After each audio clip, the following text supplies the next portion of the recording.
আপনি কি জানেন জাপানে এমন একটি উৎসব আছে যেখানে মানুষ আকাশের তারার কাছে নিজের উইশ চায়? চলুন ডিটেলসে এক্সপ্লেইন করি। এখন হচ্ছে আমাদের ক্লাস টাইম, আর সেই সাথেই স্কুলে চলছে একটি ফেস্টিভ্যালের প্রিপারেশন।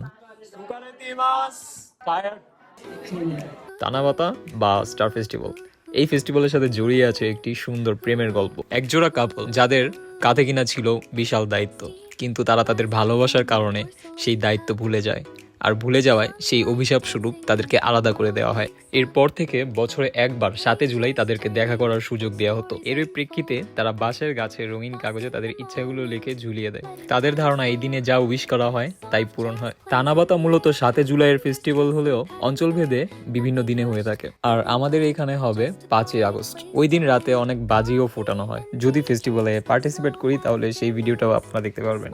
এই যে এখানে যে সাদা কাগজটা দেখতে পাচ্ছেন, এখানে আমি আমার উইশগুলো লিখেছিলাম।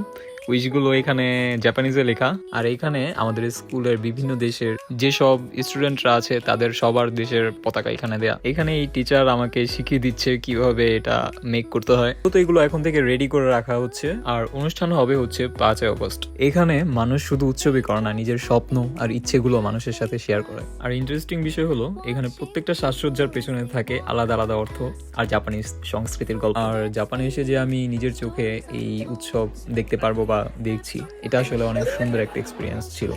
দেখতেই পাচ্ছেন ফুলগুলো কিরকম ভাবে তৈরি করা হয়, আর ওইদিকে যিনি ছবি তুলছেন উনিও আমাদের স্কুলের একজন টিচার। আর এইখানে দেখেন একজন জাপানাইসা আমেরিকান ভিসা চায়। আমেরিকান ভিসাটা হসি দেশ। সে অবশ্যই অনুষ্ঠানের দিন যদি আমি পার্টিসিপেট করি, আপনারা সেই ভিডিওটাও পেজে পেয়ে যাবেন।